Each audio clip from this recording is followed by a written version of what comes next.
On se retrouve pour la foire aux questions sur mes 9 ans de véganisme. C'était en juillet dernier et je vous avais demandé sur Instagram et sur YouTube de poser vos questions par rapport à mon véganisme. J'ai reçu plusieurs questions, donc c'est parti pour la vidéo. Quel a été pour toi l'élément déclencheur? Alors ce qu'il faut savoir, c'est qu'il y a 9 ans, donc j'ai pris la décision d'être végane. Avant ça, j'étais végétarienne depuis quelques mois, un peu moins d'un an. Et en fait, ce qui m'a amené à tout ça, c'est que j'ai commencé à m'intéresser à la cause animale. Déjà, c'était quelque chose qui me tenait très à cœur. Depuis toute petite, j'étais déjà contre la corrida, contre la chasse, contre euh, la fourrure et ce genre de choses. Enfin, j'ai envie de dire que c'est le cas de pas mal de personnes. Et déjà, dans cette optique-là, il y a quelques années et même quand j'étais enfant. Et donc quand j'ai commencé à m'intéresser à la cause animale vers mes 17-18 ans, je suis tombée sur vraiment plein de choses. Alors je vous avoue que je me suis pris une espèce de gifle à ce moment-là parce que je m'attendais pas du tout à ça. En fait, je m'attendais pas à ce qu'on exploite à ce point les animaux, à ce qu'ils subissent tout ça. J'ai continué à mener mes recherches et puis de fil en aiguille, je suis tombée sur le fait de ne plus manger de viande et comme quoi en fait c'était dans la continuité des choses. Et ensuite, le fait d'être végane également, je pense que si on s'intéresse un minimum en fait à la cause animale, le véganisme c'est vraiment c'est vraiment une des choses les plus importantes que l'on puisse faire.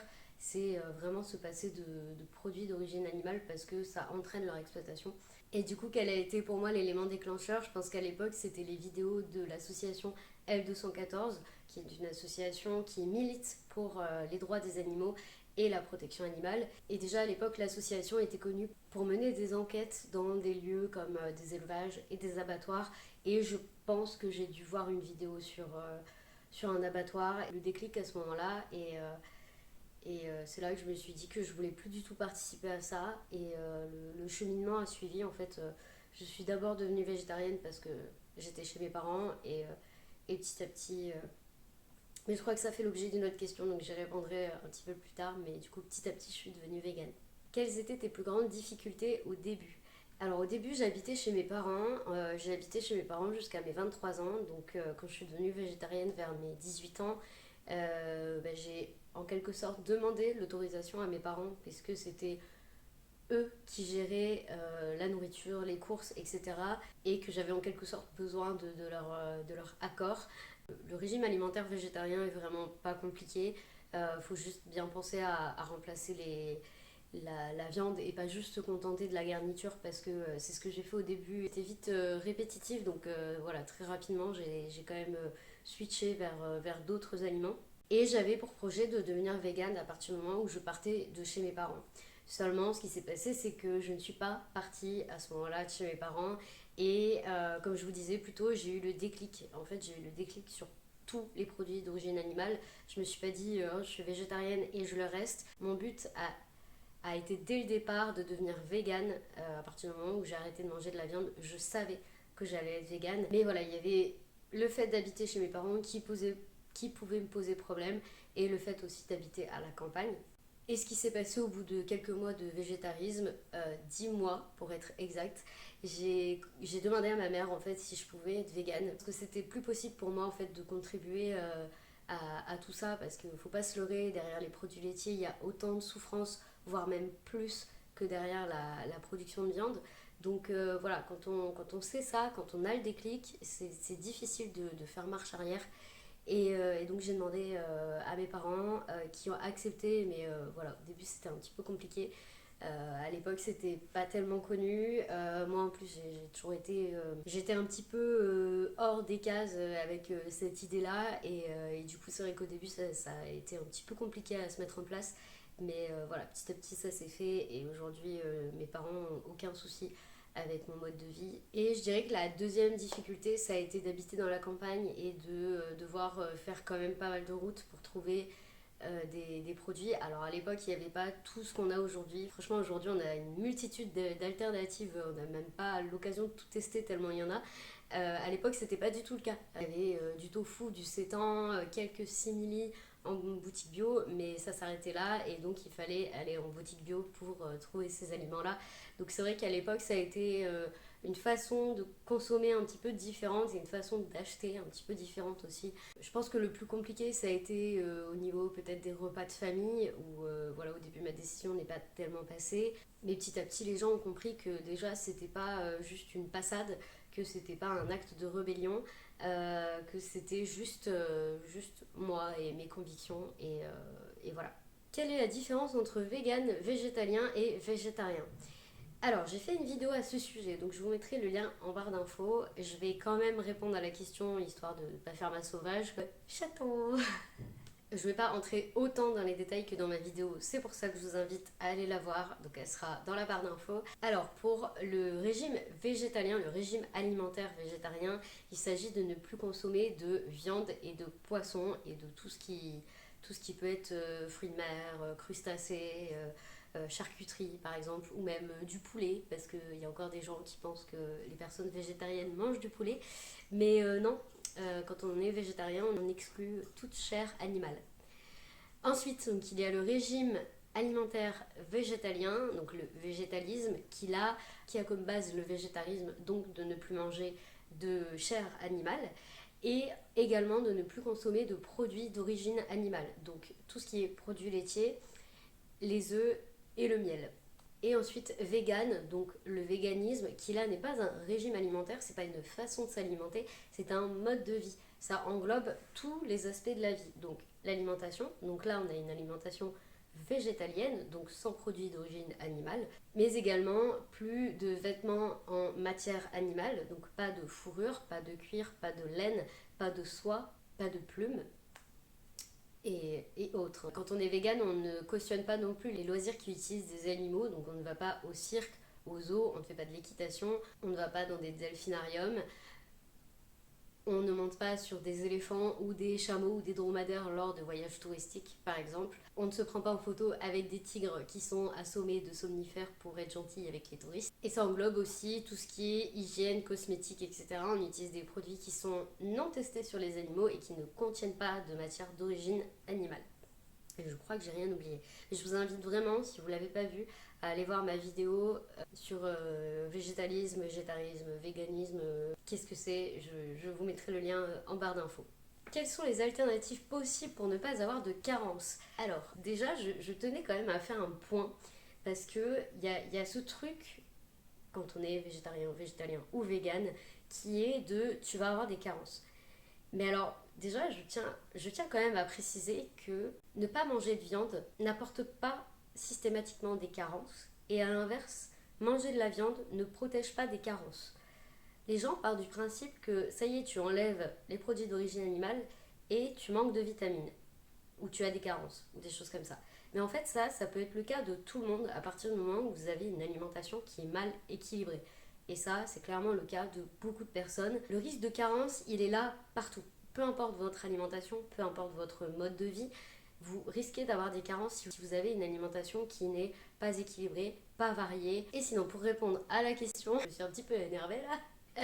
Quelles sont donc les alternatives possibles pour ne pas avoir de carence? Il faut varier le plus possible les assiettes et il faut se fier à plusieurs groupes d'aliments. Donc déjà, on va utiliser des légumes, des fruits, des légumineuses. Alors les légumineuses, si vous ne savez pas ce que c'est tout ce qui est pois chiches, haricots rouges, haricots blancs, les féculents, les oléagineux, donc tout ce qui est sésame, noix de cajou, noisettes, noix, tous les fruits à coque. Et après au niveau des protéines par exemple, donc on en trouve un petit peu partout, mais les plus grandes sources de protéines sont le tofu, le sétan, le tempeh, les protéines de soja texturées et également les protéines de pois texturées. Tout ça peuvent servir de simili carne dans des recettes. Voilà, si vous voulez faire un bœuf bourguignon par exemple, vous pouvez utiliser du sétan, et à l'inverse si vous voulez faire des petites choses panées, vous pouvez utiliser du tofu. Je vous invite à aller voir d'ailleurs mes vidéos sur les assiettes végétales et également sur les produits terminés, comme ça vous verrez tout ce qu'il existe comme alternative. Est-ce que tu manges du poisson ou des crustacés quand tu es végé? Non, parce que ce sont des animaux. Alors il y a un petit débat sur sur les huîtres, les moules, etc. Comme quoi on ne sait pas si elles ressentent la douleur ou pas. Moi je pars du principe qu'elles agissent comme des animaux, donc ce sont des animaux. Et même si pour l'instant scientifiquement on n'a pas de preuve qu'elles souffrent, j'ai décidé de ne pas les manger, tout simplement. Sans parler de l'aspect pêche, élevage, etc. En fait, il y a toujours ce côté-là. Même si l'animal en soi souffre pas, ce qui n'est pas une excuse, hein. Clairement, c'est pas une excuse. Enfin, je veux dire, il y a des humains qui ont des maladies et qui ne souffrent pas. C'est pas pour autant qu'il faut leur faire mal. Voilà, bah là c'est pareil. Mais il faut aussi penser à l'aspect élevage, l'aspect abattage s'il y a, et tout ça. Et en fait, bah, c'est à prendre en compte l'aspect écologique également. Et du coup, pour développer un petit peu ma réponse par rapport à la question, les poissons et les crustacés, c'est vraiment un... J'ai l'impression que c'est vraiment un monde à part et que beaucoup de gens n'ont pas l'impression de manger des animaux, alors que, c'est pas parce que le poisson ne crie pas qu'il ne souffre pas, que les poissons, lorsqu'ils sont pêchés, ils sont généralement laissés à l'air libre et qui peuvent mettre plus de 20 minutes à mourir d'asphyxie. Donc voilà, quand tu sais ça, plus le chalutage des fonds marins, plus les filets de pêche qui capturent énormément d'animaux, énormément d'espèces menacées, type dauphins, requins, tortues, parce que les filets ne sont pas sélectifs.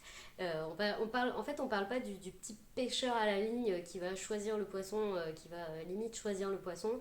Bon, ça, je suis pas pour non plus, ni pour la pêche où on relâche le poisson d'ailleurs. Je veux dire, à partir du moment où tu l'attrapes avec un hameçon, il ressort pas indemne. Moi, je fais toujours le parallèle avec un être humain. Je me dis, mais je viendrais comme ça avec un hameçon sur toi, je l'enlève et je te dis, bah, c'est bon, ça va, t'es vivant. Je suis pas sûre que la personne apprécierait. Donc, bah, du coup, le poisson, c'est pareil. Et c'est vrai que depuis très très très longtemps, végétarisme égale je mange pas de viande, mais je mange du poisson. Mais en fait, le poisson, c'est un animal et le végétarisme exclut chair animale. Est-ce que tu pousses ton véganisme? Est-ce que tu portes tes produits de soins, etc.? Oui, sinon je ne me dirais pas végane. Ça, c'est vraiment un truc important pour moi. À partir du moment où je me suis dit que j'étais végane, bon, déjà quand j'étais végétarienne, je n'achetais plus de vêtements en matière animale.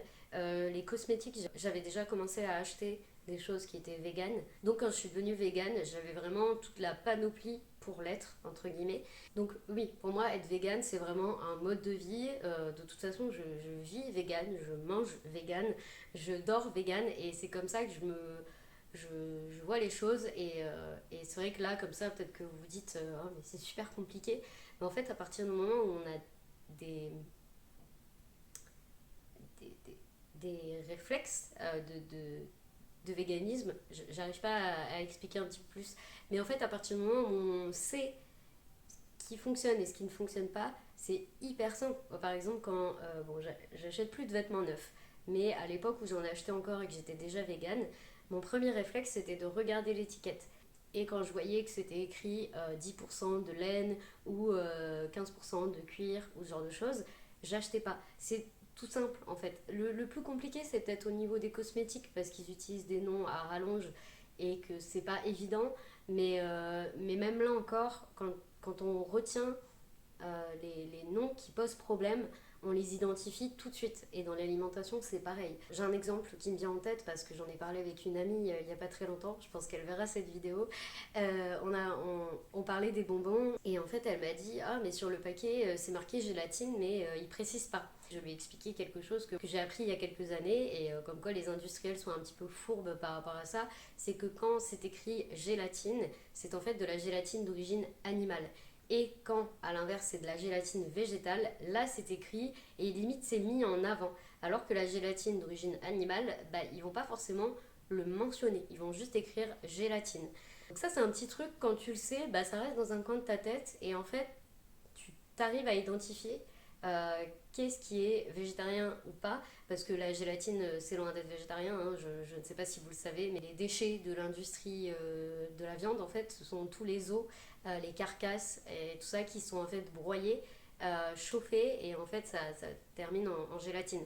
Et d'ailleurs, il n'y a que sur les bonbons halal où là, ça va être précisé gélatine de bœuf, puisque du coup, il n'y a pas de gélatine de porc. Donc là, ils vont préciser soit gélatine végétale, soit gélatine de bœuf. Mais généralement, je pense notamment à la marque Haribo, quand c'est écrit gélatine, c'est de la gélatine de porc, enfin de cochon.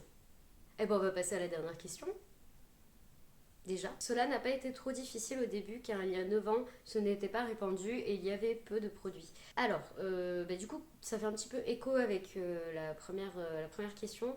Donc c'est vrai qu'il y a 9 ans, c'était un peu compliqué au niveau des alternatives. Il y avait quelques laits végétaux, il y avait, je ne sais pas s'il y avait des yaourts à cette époque-là ou alors des yaourts, peut-être les Soja Sun Nature. Mais il n'y avait pas toute la diversité qu'on a aujourd'hui. Enfin, moi aujourd'hui, des fois, je vais dans des rayons, je suis là genre, waouh, waouh, c'est incroyable. Je pense aussi aux margarines. Moi, j'ai toujours aimé, notamment le matin, le pain tartiné de beurre. Donc au début, j'étais à la recherche d'une alternative. J'avais trouvé de la margarine sur des sites vegan spécialisés, mais c'était encore pas commun et puis tous les végans les prenaient donc c'était hors stock, enfin je me souviens que c'était une galère.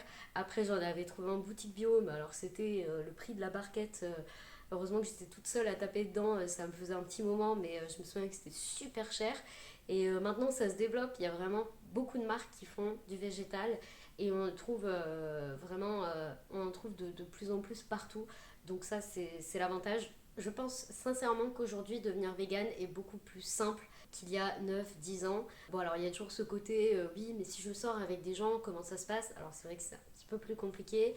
Et pareil pour les repas de famille par exemple. Mais tout le reste, je trouve que à partir du moment où on est chez soi et qu'on cuisine ce qu'on veut, c'est vraiment beaucoup plus simple. Et de plus en plus de marques, alors on va dire elles surfent là-dessus, mais tant mieux en quelque sorte, puisque du coup nous en tant que personnes qui veulent consommer différemment, bah, ça nous permet d'opter pour ces alternatives-là. Et je pense aussi aux cosmétiques, aux vêtements et tout, les choses sont de plus en plus estampillées vegan parce que bah, les mentalités changent et du coup ça aide. Moi je me souviens qu'il y a 9 ans, quand je cherchais du maquillage vegan, c'était la croix et la bannière pour trouver ce qu'il fallait parce qu'il y avait soit de la cochenille, donc c'est-à-dire un petit insecte rouge que l'on utilise comme colorant rouge. Donc on prend plein d'insectes, on les écrase et ça fait du colorant rouge. Il y avait également beaucoup de cire d'abeille partout, maintenant moins, mais du coup à l'époque c'était vraiment une galère sans nom. Les tests sur les animaux c'était autorisé partout. Voilà. Ça reste très flou, les tests sur les animaux. Je pense que j'en ferai une vidéo pour mettre un petit peu le sujet au clair. Mais voilà, vraiment il y a 9 ans c'était pas simple. J'imagine même pas les personnes qui sont véganes depuis 15 ans parce que ça devait être encore moins simple que maintenant. Voilà, petit à petit, on va quand même vers quelque chose de plus végétal. Et avec le recul, je trouve que vraiment, il y a beaucoup d'alternatives. J'ai envie de dire, il n'y a plus d'excuses, mais presque. Presque. Je vous invite, et peu importe votre façon de vous alimenter, je vous invite à découvrir les alternatives, que ce soit au niveau des simili-carnés, des simili-poissons, il y en a de plus en plus, des fromages végétaux, tous les produits laitiers peuvent se remplacer. Il y a des alternatives aux œufs qui sont en train d'arriver.